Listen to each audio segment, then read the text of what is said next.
बिस्मिल्लाहिर्रहमानिर्रहीम। अस्सलाम वालेकुम। मैं हूं मोहम्मद असद सऊदी अरब दमाम सिटी से। आज की वीडियो मोटिवेशनल है और 40,000 रियाल आदमी लगाकर हमारा पाकिस्तानी भाई अभी पाकिस्तान गया है छुट्टी। यार 40,000 रियाल लगाने का क्या फ़ायदा, मतलब ये आपके सवालों के जवाब होंगे।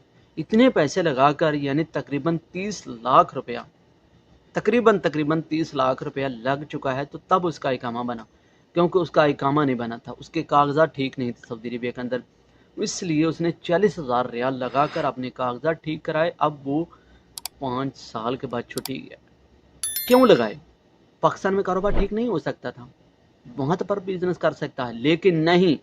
जो सऊदी अरबिया के अंदर पैसे कमाते हैं उनको पता है हम पाकिस्तान नहीं कमा सकते इतने जितने सऊदी अरबिया के अंदर कमा रहे हैं। इसलिए 40,000 रियाल का रिस्क लिया है हमारे भाई ने, पाकिस्तानी ने। अपना एक कागजात ठीक किए, अपना इकामा बनाया, अब छुट्टी गए हैं 5 साल के बाद। आप खुद अंदाज़ा कीजिए 40,000 रियाल जो आदमी लगा सकता है, इससे पहले पीछे गुज़िश्ता सालों में कितने पैसे कमाए होंगे, आप खुद अंदाज़ा कीजिए।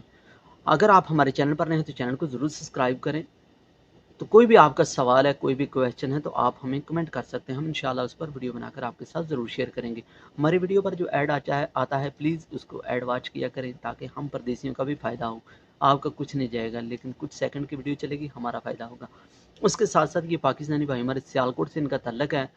तो भाईजान यहाँ पर क्या है, वो 200 रियाल योमिया कमाते थे, 200 रियाल योमिया कमाते थे। इस वजह से उन्होंने ये काम किया, 40,000 रियाल लगाए। बहुत सारे इस वक्त सऊदी अरब के अंदर भाई कहते हैं कि हमारे पास काम नहीं है, हम फारग बैठे हैं, हमारे पास काम ही नहीं है। आप कोई भी काम करते हो, चाहे किसी भी किस्म के आप मुअल्लिम हो, चाहे आप लेबर हैं, चाहे आपके पास कोई भी स्किल है, तो आप कहते हैं, ज़्यादातर मुझे कमेंट यही आते हैं और मुझे भी कहा भी जाता है, यार प्लीज़ कोई काम हो तो प्लीज़ हमें बताइएगा, हमें कमेंट कीजिएगा, चाहे आप वीडियो बनाकर बताइएगा। लेकिन इसके लिए मैं अपने भाइयों को ये कहता चलूँ, और सऊदी अरब के अंदर आने के बाद आप आने के लिए, बाद क्या आने के लिए आपको आज़ाद वीज़े का इंतखाब नहीं करना चाहिए। अगर आपने सऊदी अरब के अंदर आना है तो कंपनी का वीज़ा लिया करें, या आप कफ़ील के साथ काम करने के लिए आया करें।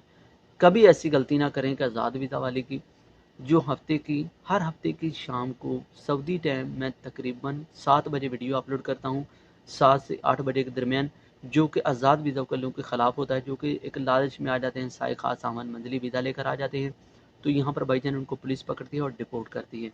कभी ऐसी गलती मत किया करें, एजेंट की बातों में आया कि आप वीज़ा ख़रीद लेते हैं, आपको परेशानी बन जाती है। आप वही वीज़ा ख़रीदें अपने मुल्क से, जिस भी आदमी से लेते हैं, रिश्तेदार से लेते हैं, चाहे किसी एजेंट से लेते हैं, ट्रैवल एजेंसी से लेते हैं, जो आपके पास स्किल है, जो आपके पास हुनर है, उसी के मुताबिक, उसी के रिलेटेड आप वीज़ा ख़रीदा करें।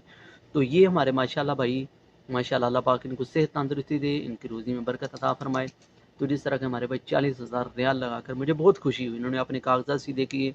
सऊदी अरब के अंदर रहना है तो सबसे पहले अपने कागजात सही रखें, अपना इकामा रेडी रखें, अपने कफ़ील के साथ सेट रहें, तभी आपके लिए किसी किस्म की कोई परेशानी का सामना नहीं होगा। तो दोस्तों और भाइयों, ये थे हमारी एक मोटिवेशनल वीडियो सऊदी अरब के अंदर, जो हमें बहुत खुशी हुई अपने पाकिस्तानी भाई को देखकर, जिसने इतने पैसे लगाकर ये कारोबार यहाँ पर अपना इकामा सेट किया, अपना कारोबार ने को देखा, पाकिस्तान में को सेटल नहीं किया। पाकिस्तान में 80,000 रियाल भी लगाकर यहाँ पर रियाद सऊदी अरबिया से गया है, तो आदमी वो भी लॉस में गया है, वो भी नुकसान करके आके रिश्तेदारों से टिकट के पैसे लेकर आया है यहाँ पर सऊदी अरबिया के अंदर। क्योंकि पाकिस्तान में कारोबार करना बहुत मुश्किल है, बहुत ही मुश्किल है। जो कि एक दूसरी कंट्री से जाकर कारोबार शुरू करता है तो उसकी समझ में नहीं आता, उसकी समझ में एक फ्रॉड ड्रामेबाजी नहीं आती, जो कि उसको समझना बहुत मुश्किल है। क्योंकि सऊदी अरबिया के अंदर इतना झूठ नहीं है, सच पर मबनी बात की जाती है, सच होता है। यहाँ पर इतने धोखेबाजी नहीं होती हैं। ये मसला जिस तरह की पाकिस्तान कंट्री में मैंने देखा, मैं खुद देख अंदाज़ा कर लूँ, एक आदमी को इसी तरीके में 50,000 रुपया देकर कुछ दिनों के बाद बोला कि मुझे दे। यकीन जाने 50 से ज़्यादा मेरे चक्कर लग गए। उसके बाद 2-2 हज़ार रियाल, 2-2 हज़ार रुपया मैंने उससे लिए।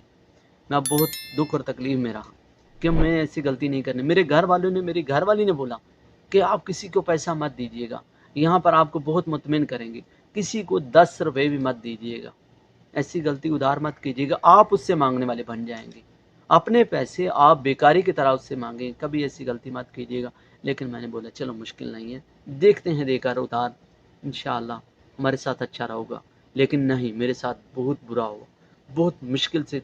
फिर भी सऊदी अरबिया के अंदर आने तक मेरे 4 سے 4,500 روپے باقی تھے، جو کہ بڑی مشکل سے اس کے سامان گھر کے کچن کا لے کر آ کر پیسے اپنے کلیئر کیے، تو تب میرے جا کر جان چھوٹی اور میں نے الحمدللہ کیا کہ دوبارہ کسی کو قرضہ نہیں دینا۔ تو یہ تھا پاکستان میں کاروبار سیٹ کرنا۔ تو اسی لیے بھائی نے ہمارے نے یہ ساری باتیں سوچ سمجھ کر، سوشل میڈیا کا دور ہے، ہر چیز آدمی ویڈیو میں دیکھتا ہے، موٹیویشنل ویڈیو دیکھتا ہے، پاکستان کی انفارمیشن جانتا ہے، تو اسی لیے اس نے یہ فیصلہ کیا کہ مجھے 40,000 لگانا یہاں پر مہنگا نہیں ہے، مشکل نہیں ہے، یہاں پر میں لگا کر کما سکتا ہوں، میں نے گھر سے نہیں لانے، یہ سعودی عربیہ کے اندر ہی کمانے ہیں، تو سعودی عربیہ کے اندر لگانے، اپنے کاغذات ٹھیک کرنے ہیں، تو مجھے اس سے بڑی خوشی کوئی نہیں ہوگی۔ ہم بھی اس کے لیے ان کا شکریہ کرتے ہیں کہ آپ نے اپنے کام سیٹ کیے، اپنا کاروبار ٹھیک کیا، اپنا یہاں پر روزی کا سسٹم سب اچھا کیا، اور آپ پاکستان میں چھٹی گئے ہیں سیالکوٹ۔ ملیں گے انشاءاللہ نیکسٹ ویڈیو میں۔ اللہ حافظ۔ پاکستان زندہ باد۔